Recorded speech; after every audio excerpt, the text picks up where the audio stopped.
अध्यात्म सन्दर्भ संवादको विषय रहेको छ पूर्वीय सनातन दर्शनको ऐतिहासिक विकासक्रमको पहिलो लहर। धन्यवाद। हामी पूर्वीय सनातन दर्शनको ऐतिहासिक विकासक्रमको लहरमा छौँ।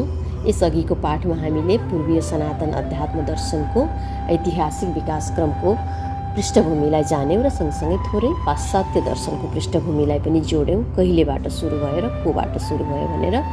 यसमा हामी श्रृङ्खलाबद्ध रूपमा पूर्वीय दर्शन र पाश्चात्य दर्शन र यसका लहरहरूको बारेमा विश्लेषण गर्नेछौँ। पूर्वीय सनातन अध्यात्म दर्शनलाई 6 लहरमा विभाजन गरिएको छ। लहर विभाजन चाहिँ 3500 वर्ष यतादेखिकोलाई मात्रै गरिएको छ, किनकि प्रामाणिक तथ्याङ्कहरू भेटिएको आधारमा। तर यति भन्दैमा हामी 3500 वर्ष यतादेखि मात्रै सनातन धर्मको अथवा सनातन अध्यात्मको इतिहास छ भन्ने कुरा पटक्कै होइन, किनभने त्यति बेलासम्म त हाम्रो वेदहरू, अरू मुख्य शास्त्रहरू, इतिहासहरू आइसकेका थिए। त्यो भएर हामी स्पष्ट हौँ कि यहाँ तोकिएका डेटहरूकै आधारमा लहरहरू विभाजन भएको अथवा हाम्रो सनातन अध्यात्म दर्शनको मिति छोटो छ अथवा यस्तो छ भन्ने कुरा चाहिँ हामी नमानौँ। तर इतिहासले तथ्याङ्क र समय मिति दिएको कुरामा नै हामीले लेख्नु पढ्नु पर्ने हुनाले त्यो बाध्यताको कारणले यहाँ यसरी मिति र समय लहर राखेर गरिएको छ। तर वास्तविकतामा अध्यात्म दर्शन सनातन हो। कहिलेदेखि सुरु भयो पनि थाहा छैन र कहिले अन्त्य हुन्छ पनि थाहा छैन, न आदि न अन्त्य। यसकारण हामी यो समयको पाबन्दी अथवा ऐतिहासिक नियमभित्र बसेर चाहिँ लहर वाइज पढौँ। तर सनातन अध्यात्म दर्शनको इतिहास अनन्त छ, धेरै पुरानो, प्राचीन कालदेखि। प्राचीन पनि कुन प्राचीन, कति प्राचीन, कति प्राचीन। यस सन्दर्भमा हामी यसको विषयभित्र प्रवेश गरौँ। पहिलो शीर्षक रहेको छ प्रारम्भिक अवस्था तथा वैदिक युग। इतिहासले प्रारम्भिक अवस्था तथा वैदिक युगलाई सनातन अध्यात्म दर्शनको ऐतिहासिक विकासक्रमको पहिलो लहर मानेको छ र यसलाई यही 3500 वर्ष यताकै भनेर भनिएको छ। हामी यहाँ 3500 वर्षसम्मको र त्योभन्दा पनि प्राचीन कालदेखिको कुरा थोरै जोड्नेछौँ। सुरु गरौँ। पूर्वीय सनातन दर्शनको प्रारम्भिक अवस्था तथा वैदिक युगलाई पूर्वीय सनातन दर्शनको ऐतिहासिक विकासक्रमको पहिलो लहर मानिएको छ ऐतिहासिक तथ्याङ्कहरूको आधारमा। तर यसको कालखण्ड ठ्याक्क कहिलेबाट प्रारम्भ भएको हो भन्नेबारे पुष्टि हुने प्रकारका पर्याप्त प्रामाणिक तथ्याङ्कहरू पाइएका छैनन्। पुष्टि हुन सक्ने तथा प्रामाणिक तथ्याङ्कहरूलाई आधार मानेर हेर्दा लगभग प्राचीन कालदेखि आजभन्दा 3500 वर्ष अघि र त्यसभन्दा केही वर्ष, केही 100 वर्ष यतासम्मको कालखण्डलाई मान्यता दिइएको छ। पूर्वीय सनातन दर्शनको ऐतिहासिक विकासक्रमको प्रारम्भिक अवस्था तथा वैदिक युगको रूपमा मान्यता दिइएको छ। यो प्राचीन कालखण्डमा गरिएका सनातन दर्शनको विकासका कामहरूलाई पुष्टि गर्ने प्रामाणिक तथ्यहरू पर्याप्त नभएको भए पनि प्राचीन कालदेखि ईसापूर्व 15औं शताब्दी अर्थात् आजभन्दा 3500 वर्ष अघिसम्म आइपुग्दा पूर्वीय सनातन दर्शनका प्रमुख र महानतम शास्त्र वेद, विराट वेद, सनातन वेद अनि रामायण, पुराण, श्रीमद् भगवद् गीता, महाभारत आदि महत्त्वपूर्ण ग्रन्थहरू, शास्त्रहरू सङ्ग्रहित तथा प्रतिपादित भइसकेका थिए र अरू हुने क्रममा थिए। त्यसको पृष्ठभूमिहरू तयार भइसकेको थियो र कागज, कलम, कपी, भौतिक सामग्रीहरूको आविष्कारका कारण लिपिबद्ध अथवा प्रतिपादित सङ्ग्रहित हुने क्रममा थिए 3500 वर्ष यतापछि। पूर्वीय सनातन दर्शनका यी प्रमुख र महानतम शास्त्र तथा ग्रन्थहरूको उत्पत्ति तथा रचना भएको समय तथा कालखण्डको सन्दर्भमा विभिन्न मतहरू रहेका छन्। केही मतहरूले सनातन शास्त्र तथा ब्रह्माण्डको सर्वश्रेष्ठ ज्ञान तथा विज्ञान वेद 90 देखि 95,000 वर्ष अघिदेखि नै मानव सभ्यताको विकासक्रममा सैद्धान्तिक र व्यावहारिक रूपमा श्रुतिका रूपमा प्रयोग हुँदै आइरहेको दाबी गरेका छन्। कसैले योभन्दा अगाडिदेखि नै पनि भनेका छन्। सनातनिस कहिलेदेखि आयो भन्ने नै थाहा छैन पनि भनेका छन्।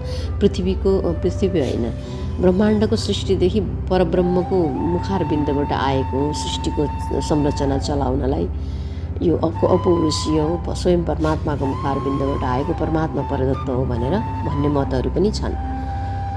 केही मतहरूले उपनिषद, पुराण, इतिहास आदि सनातन ग्रन्थहरूको रचना 12,000 वर्ष अगाडि पनि भनेका छन्। कसैले 10,000, कसैले 6,000, कसैले 5,000 वर्ष अघि नै रचना भइसकेका तथा प्रतिपादित भइसकेका थिए भन्ने दाबी गर्दै आइरहेका छन्। किनकि सनातन अध्यात्म विज्ञानले शास्त्रको मान्यता प्रदान गरेको सनातन वेद र वेदको व्याख्या गरिएका उपनिषदहरू विराट ज्ञान तथा विज्ञानहरूको सङ्ग्रह भएकोले यस्तो महान तथा विराट कार्य छोटो अवधिमा सीमित अभ्यासहरू गरेर केही व्यक्तिहरूले मात्र प्रयास गरेर यत्रो उपलब्धि हुन सक्ने अथवा यत्रो कार्य हुन सक्ने अवस्था होइन।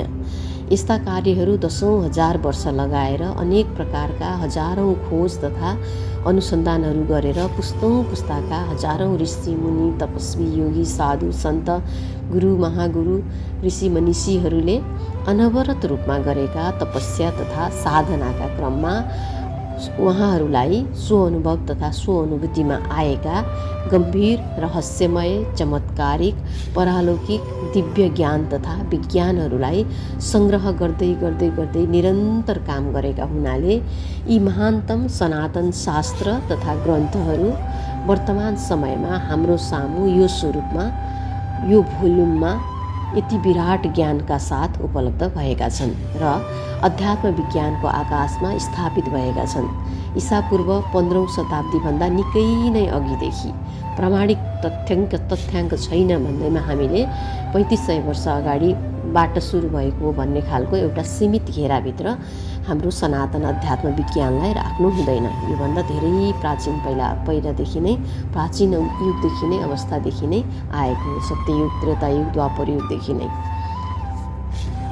सनातन अध्यात्म आकाशका उच्च व्यक्तित्व महर्षि वेदव्यासले सनातन शास्त्र विराट वेदको सङ्कलन गरेर एक सूत्रमा बाँधिदिनु भएको हो, छरिएर रहेको ज्ञानलाई। उहाँ वेदका प्रतिपादक तथा रचयिता हुनुहुन्न, किनकि सनातन वेद अकीर्तिय तथा अपौरुषीय विराट तथा महान शास्त्र हो, महान ज्ञान हो, महान विज्ञान हो। महर्षि वेदव्यासले श्रीमद् भगवत गीता पनि महाभारतको युद्धभूमिमा परमात्माका 16 कलाले युक्त भगवान श्रीकृष्ण र तत्कालीन समयका सर्वश्रेष्ठ धनुर्धर अर्जुनको बीचमा भएको दिव्य संवादलाई सङ्कलन गरेर ग्रन्थ स्वरूपमा प्रतिपादन गर्नुभएको हो, आफू स्वयंले रचना गर्नुभएको होइन। श्रीमद् भगवत महापुराण अर्थात् महाभारत सहित 18 पुराण, ब्रह्मसूत्र अर्थात् वेदान्त सूत्र आदि महानतम सनातन ग्रन्थहरू उहाँ स्वयंले रचना गर्नुभएको हो। समुच्चा वेदान्त दर्शनको सबैभन्दा मूल ग्रन्थ ब्रह्मसूत्र ऋषि बादरायणको रचना हो भनिएको भए पनि उहाँ नै महर्षि वेदव्यास हुनुहुन्थ्यो भन्ने दाबीहरू रहेका छन्। किनकि पूर्वीय सनातन दर्शनमा महर्षि वेदव्यास विराट योगदान पुर्याउनु भएका महान व्यक्तित्व हुनुहुन्छ।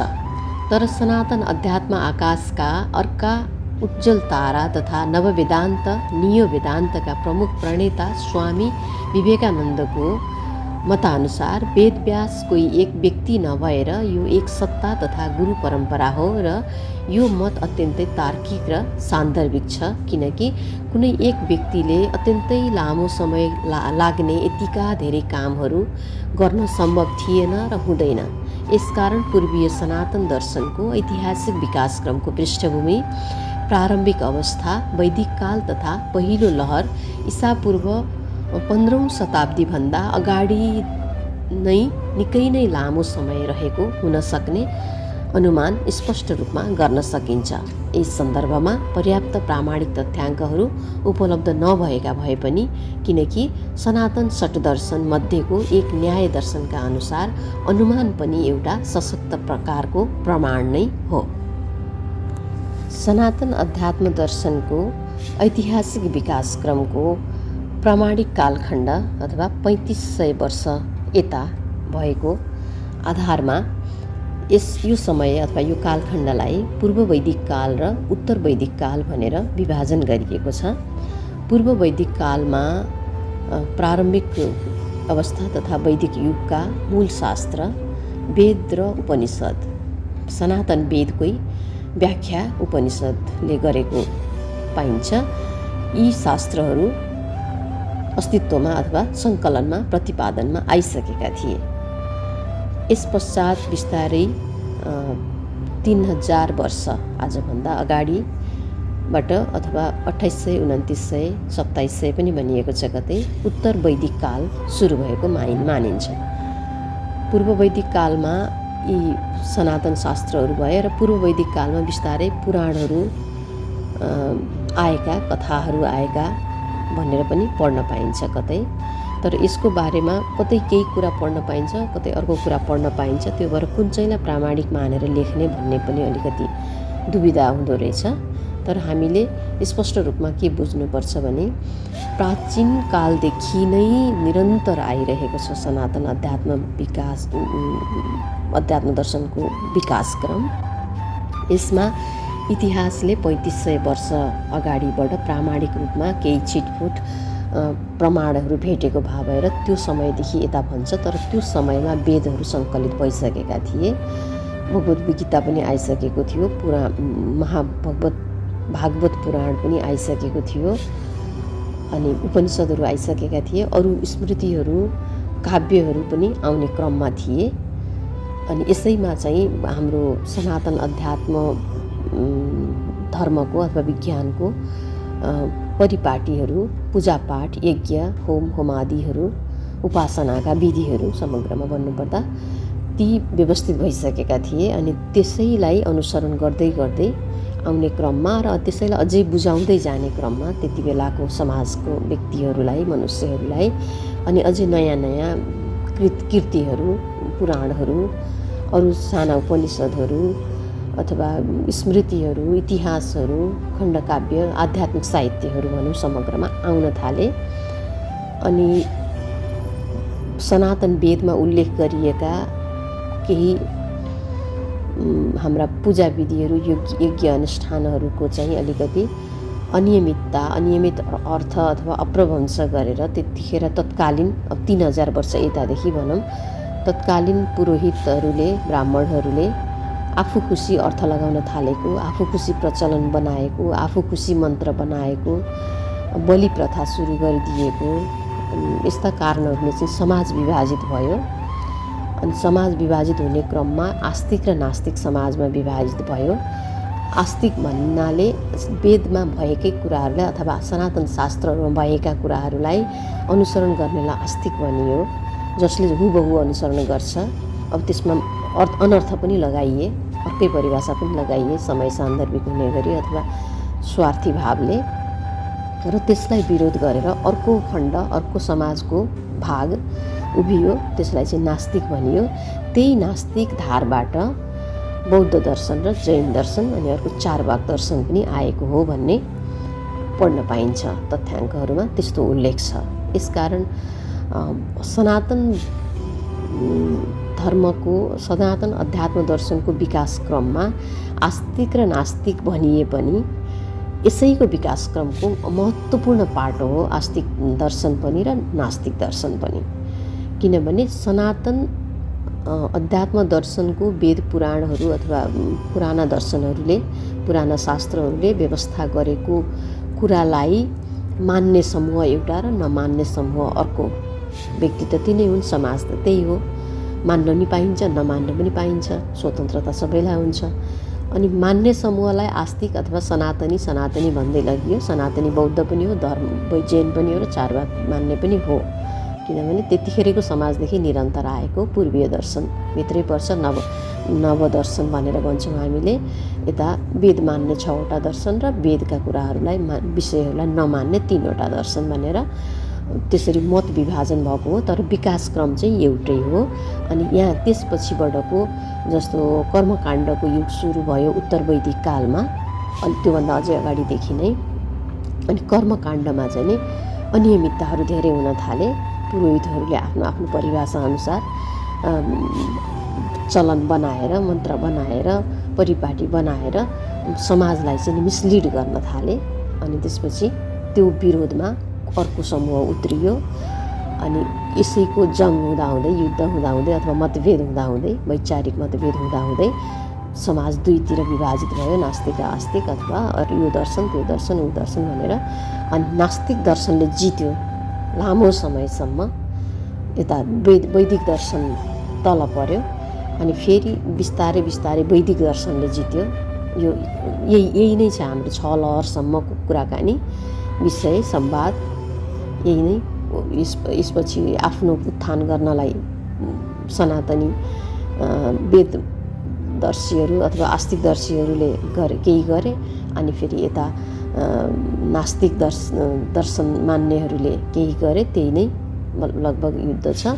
तर अलि पछि आइसकेपछि चाहिँ जब युरोपियनहरूको इन्ट्री हुन्छ इन्डियामा, इन्डिया ठुलो देश छ यता उत्तर पश्चिमबाट, त्यसपछि अनि अर्को खालको सनातन धर्मको विकासक्रम अथवा लहर सुरु हुन्छ। त्यतिखेर चाहिँ पुनर्जागरण बचाउ खालको हुन्छ। यसमा हामी आउनेछौँ बिस्तारै। लहरको पुरै नै यही हो। 3500 वर्ष अगाडिदेखिको अहिलेको यो आजको मितिसम्म कहाँ कहाँ कुन कुन किसिमले वैदिकमा के भयो, अनि आस्तिकले के गरे, नास्तिकले के गरे, अनि युरोपियन हमला अथवा फारसीहरूको, तुर्कीहरूको, मुगलको, अङ्ग्रेजहरूको हमलापछि के परिवर्तनहरू आए, कसरी सनातन धर्म अगाडि बढ्यो, सनातनको आस्तिक अगाडि बढ्यो, सनातनको नास्तिक धार अगाडि बढ्यो भन्ने कुराहरू नै हाम्रो यो लहरहरूमा छ। हामीले चाहिँ अहिले यहाँ सरस्वती गर्नुपर्दाखेरि प्रारम्भिक अवस्था तथा वैदिक युगको मूल शास्त्रहरू वेद र उपनिषद हुन् पहिलो लहरमा भनेर भनिएको छ। अनि यसमा हामीले सरस्वती अब पढ्नु पर्दाखेरि सनातन वेदका प्रकार, चरण, वेदाङ्ग र यिनमा समाविष्ट अन्तर्विषयहरूलाई पढ्न सक्छौँ पहिलो लहरको रूपमा। यहाँ सरस्वती लेखिएको छ ऋग्वेदको बारेमा, यजुर्वेदको बारेमा, अनि सामवेदको बारेमा, अथर्ववेदको बारेमा, वेदाङ्गहरूको बारेमा 6वटा वेदाङ्ग, त्यस्तै गरी वेदका चरण तथा उपश्रेणीहरूको बारेमा लेखिएको छ। अनि सनातन महान शास्त्र उपनिषदको बारेमा थोरै लेखिएको छ। यो हामी अध्ययन गरौँ यस बारेमा। सनातन अध्यात्म दर्शनको ऐतिहासिक विकासक्रमको पहिलो लहरका रूपमा हामीले वेद र उपनिषदहरूको बारेमा संक्षिप्तमा यहाँ अलिकति समावेश गर्नेछौँ यो विषयलाई। ऋग्वेदको बारेमा हामी प्रारम्भ गरौँ। ऋग्वेद सबैभन्दा प्राचीन शास्त्र ऋग्वेदको उपवेद आयुर्वेद हो।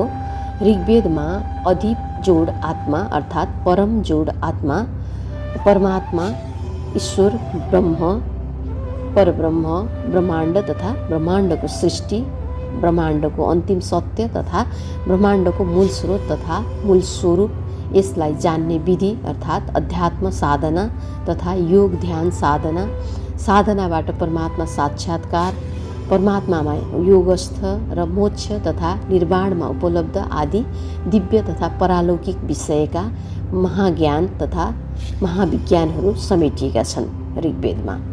यी विषयहरू र यिनको साधना तथा सैद्धान्तिक र व्यावहारिक अभ्यासहरूले मनुष्यको चित्त, आत्मा अर्थात् चेतना तथा सूक्ष्म शरीरको शुद्धिकरण, विकास तथा जागरण गरेर परमात्मामा योगस्थ भएर सदाका लागि मोक्ष तथा निर्वाणमा उपलब्ध भई पारमार्थिक तथा आध्यात्मिक जीवनमा उच्चता हासिल गर्न मनुष्यलाई मद्दत गर्दछ।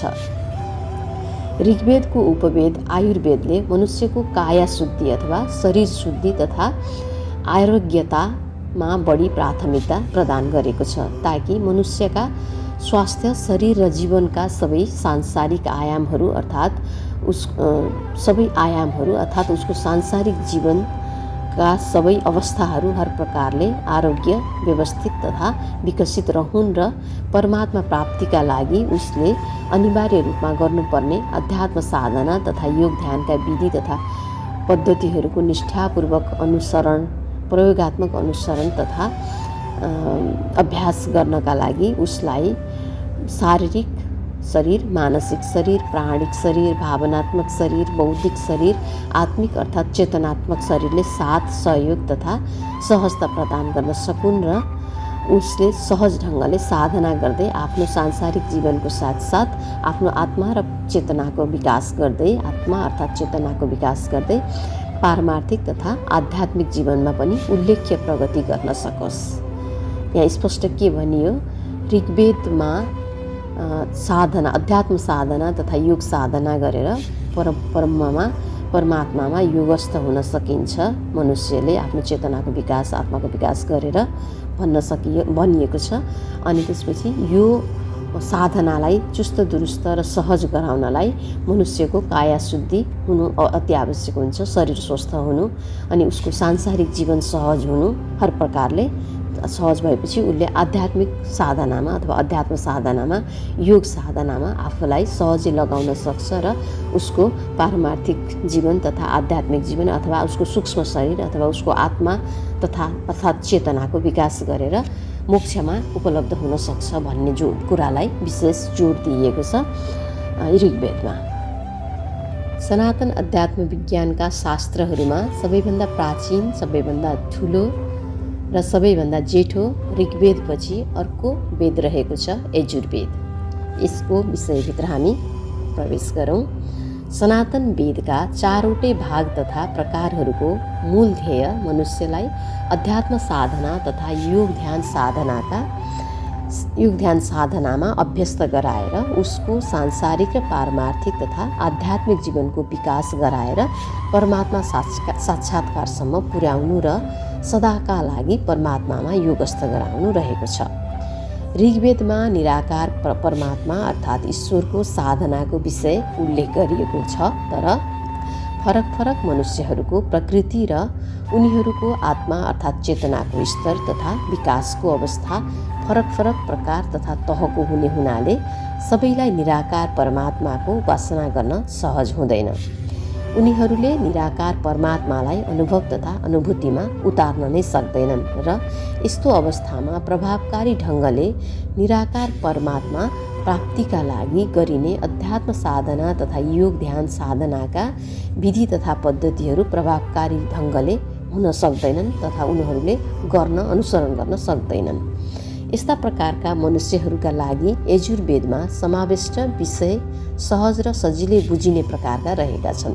यजुर्वेदमा निराकार, अव्यक्त तथा निर्गुण परमात्माका स्वरूपहरूलाई आकार, व्यक्त तथा गुण स्वरूपमा प्रस्तुत गरिएको छ।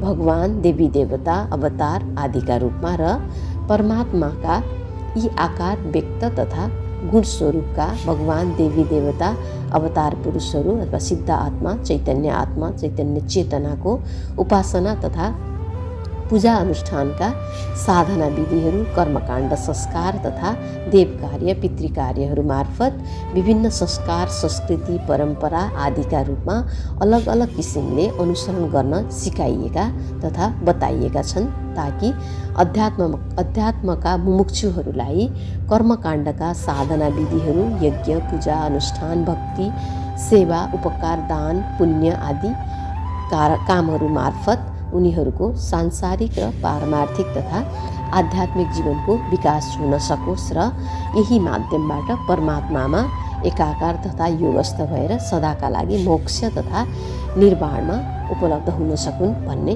उद्देश्यले।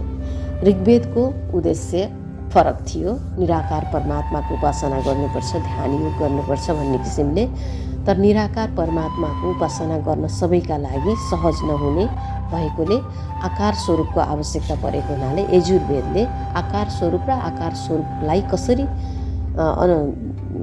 उपासना गर्ने भनेर विधिहरू, कर्मकाण्डहरू बनाइदिएको र मन्त्रहरू अथवा त्यसका विभिन्न तौर तरिकाहरू निश्चित गरिदियो।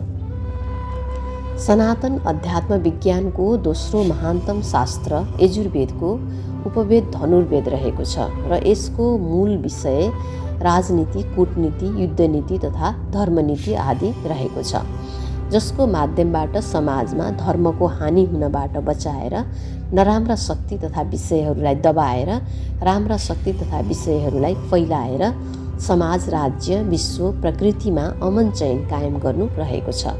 किनकि समाजमा विद्यमान रहेका खराब शक्ति तथा विषयहरूले बढावा पाए भने मनुष्यको जीवन कष्टकर हुने र उसले आफ्नो दैनिक जीवनयापन तथा सांसारिक जीवन र पारमार्थिक जीवन तथा आध्यात्मिक जीवनको विकास गरेर आकारमा रहनुभएका भगवान तथा देवी देवताहरूको यज्ञ, पूजा, अनुष्ठान, उपासना, तीर्थ तथा साधना गरेर निराकार परमात्मासम्म उपलब्ध हुन तथा पुग्न उनीहरूलाई मुस्किल हुन सक्छ। यसकारण धनुर्वेदका नीतिहरू मार्फत परिवार, समाज तथा राज्यमा शान्ति तथा अमन चयन, धर्म तथा अनुशासन स्थापना गरेर अध्यात्म मुमुक्षुहरूको परमात्मा प्राप्तिको मार्ग सहज गर्नु रहेको छ। भगवान श्रीकृष्णले श्रीमद् भगवद् गीतामा भन्नुभएको महान वाणी यही भावको सन्दर्भमा रहेको छ। यदा यदा हि धर्मस्य ग्लानिर्भवति भारत अभ्युत्थानात् अधर्मस्य तदात्मानं सृजाम्यहम्। यस सन्दर्भमा के भनिएको छ? धर्म स्थापनार्थाय सम्भवानी युगे युगे, अर्थात् जब जब धरतीमा खराब शक्तिहरूका कारण अध्यात्म मुमुक्षु तथा साधु सन्तहरूमाथि अन्याय हुन्छ तथा अधर्म बढ्छ, तब तब तिनको रक्षा गर्न, धर्मको पुनर्स्थापना गर्न म निराकार परमात्मा, अव्यक्त परमात्मा अवतार लिएर व्यक्त स्वरूपमा, गुण स्वरूपमा, आकार स्वरूपमा धरतीमा अवतरण हुनेछु। अमन चयन तथा न्याय तथा युद्ध तथा धनुर्वेदको नीति अनुसार योगी, साधु र सन्तहरूको रक्षा र धर्मको पुनर्स्थापना गर्नेछु भनेर भगवद् गीताको यो श्लोकले भनेको छ। अब हामी थोरै सामवेदमा प्रवेश गरौँ। संक्षिप्तमा सनातन अध्यात्म विज्ञानको तेस्रो महानतम शास्त्र सामवेदको उपवेद गन्धर्व वेद रहेको छ। काव्य, छन्द, लय, पाठ, जप, उच्चारण, राग, ताल, सङ्गीत, गायन, नृत्य, भजन, कीर्तन, सात्विक प्रकारका मनोरञ्जनहरूको साधना गरेर पनि आफ्नो सांसारिक र पारमार्थिक तथा आध्यात्मिक जीवनको विकास गरेर परमात्मा साक्षात्कार गर्न तथा परमात्मामा योगस्थ भएर सदाका लागि मोक्ष तथा निर्वाणमा उपलब्ध हुन सकिन्छ भन्ने ज्ञान तथा विज्ञानका विषयहरू सामवेद र यसको उपवेद गन्धर्व वेदमा समाविष्ट गरिएको छ। पहिलो चरणमा त खास गरी सामवेदको मुख्य अर्थ चाहिँ ऋग्वेदमा, यजुर्वेदमा भएका यज्ञ अनुष्ठानहरू अथवा भगवानका मन्त्रहरूको बारेमा चाहिँ ती मन्त्रहरूलाई कसरी मिठो सुनिने गरी छन्दमा गाउने अथवा वाचन गर्ने भन्ने सेरोफेरोमा रहेको थियो। तर बिस्तारै पछि सङ्गीत, ताल, राग, गायन, नृत्य, भजन, कीर्तन, अरू सात्विक प्रकारका मनोरञ्जनहरू, अनि छन्द पनि विभिन्न प्रकारका छन्द, लय पनि विभिन्न प्रकारका लय, पाठ गर्ने तरिकाहरू, जप गर्ने तरिकाहरू, उच्चारणको तरिकाहरू एकदम साङ्गीतिक रूपमा विकास हुँदै गएर यसले चाहिँ नै अझै सजिलो भयो मनुष्यलाई शान्तिमा, आनन्दमा उपलब्ध हुन र आफ्नो साधना गर्न, साधनामा लीन हुन सामवेदले सहज गर्यो। अब हामी प्रवेश गरौँ अथर्ववेदमा। छोटो छोटोमा सनातन अध्यात्म विज्ञानको चौथो तथा सबैभन्दा कान्छो महानतम शास्त्र अथर्ववेद हो र यसको उपवेद स्थापत्य वेद रहेको छ। मनुष्यको चेतना र सभ्यताको विकासक्रमसँग मेल खाने तथा सभ्यता विकासक्रमसँगै मनुष्यले खोजेको युग सान्दर्भिक परिवर्तन तथा विकासका गतिविधिहरू समाविष्ट रहेका छन् अथर्ववेदमा र अथर्ववेदको उपवेद स्थापत्य वेदमा। आफ्नो रुचि अनुसारको कार्य तथा पेसा, व्यवसाय, अध्ययनमा कार्यकुशलता हासिल गरेर पनि मनुष्यले आफ्नो सांसारिक र पारमार्थिक जीवन तथा आध्यात्मिक जीवनको विकास गरेर सुख, खुसी, शान्ति, आनन्द, आत्मसन्तुष्टि, आफ्नो आन्तरिक विकास, आत्माको विकास, चेतनाको विकासको माध्यमबाट पनि परमात्मा साक्षात्कार गर्न तथा परमात्मामा योगस्थ भएर मोक्ष तथा निर्वाणमा उपलब्ध हुन सक्दछ भन्ने ज्ञान तथा विज्ञानका विषयहरू अथर्ववेद र यसको उपवेद स्थापत्य वेदमा समाविष्ट गरिएका छन्।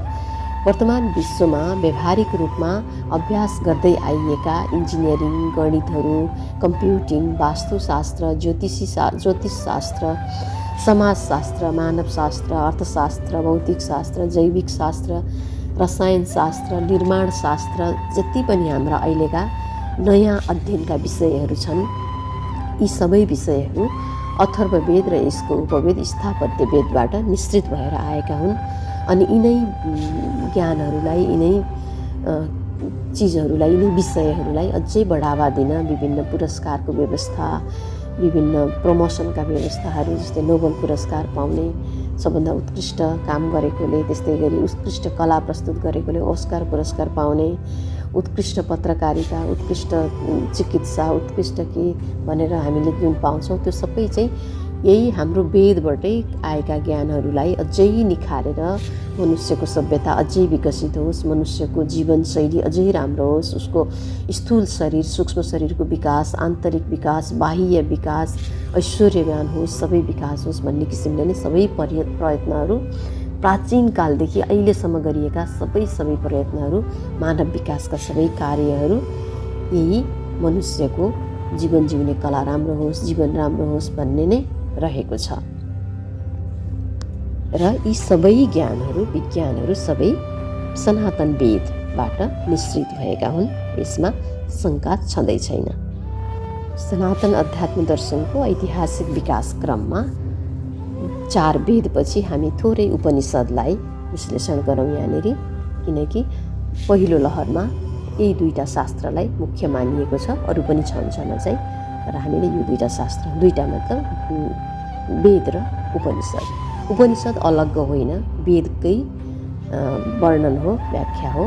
क्लिष्ट वेदका सूत्रहरूलाई तथा भाषाहरूलाई सहज ढङ्गले उपनिषदले व्याख्या गर्ने प्रयास गरेको हो।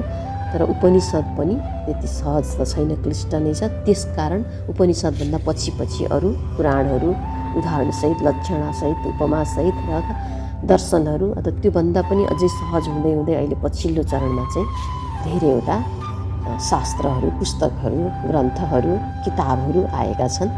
हामी यहाँ सनातन महान शास्त्र उपनिषदका बारेमा थोरै जानौँ। उपनिषद संस्कृत शब्द उपको अर्थ समीप, निको अर्थ निष्ठापूर्वक, सदको अर्थ बस्नु हो। समग्रमा गुरुको समीपमा बसेर परालौकिक रहस्यमय ज्ञान प्राप्त गर्नु भन्ने उपनिषद शब्दको शाब्दिक अर्थ हो। सनातन ज्ञान विराट वेदको विस्तारमा व्याख्या गर्ने उपनिषदहरूका सङ्ख्या जम्मा 108 रहेका पाइएका छन्। तीमध्ये 10 देखि 12वटा अत्यन्तै महत्त्वपूर्ण मानिन्छन्।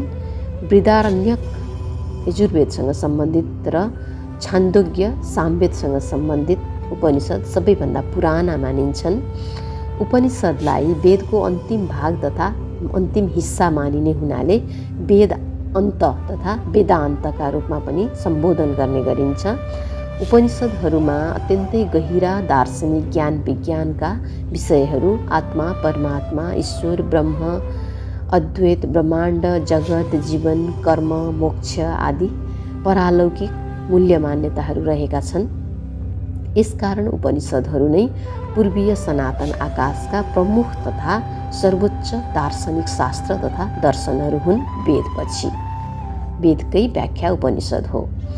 प्राचीन कालदेखि आज पर्यन्त सारा मानव समुदायले मान्दै आइरहेका सबै धारणा तथा समग्र जीवनका सांसारिक तथा पारमार्थिक मूल्य मान्यताहरू यिनै प्रमुख 10-12वटा उपनिषदहरूमा प्राचीन कालमै प्रतिपादित गरिसकिएका थिए। वर्तमान समयमा विश्वभरि प्रतिपादन गरिएका सबै प्रकारका ज्ञान विज्ञान सिद्धान्त सूत्र तथा आविष्कारहरू सनातन शास्त्र वेद र उपनिषदहरूबाट नै निश्रित भएका हुन्। सनातन अध्यात्म विज्ञानले वेदलाई र उपनिषदलाई मात्र शास्त्र अथवा विज्ञान मान्दछ। अरू त्यसपछिका शास्त्रहरू सबै वेद र उपनिषदकै व्याख्या अथवा त्यसैबाट निश्रित भएका ज्ञानहरू हुन्। हामीले पहिलो लहरलाई यही सम्पन्न गरेका छौँ। दोस्रो लहर रहनेछ वैदिक कर्मकाण्डहरूको विस्तार र अनियमितता। यसमा पनि हामी विस्तारमा आउनेछौँ यो दोस्रो लहरमा। यो यही सम्पन्न गरौँ पहिलो लहरलाई। हरि ओम, धन्यवाद, शिवोहम।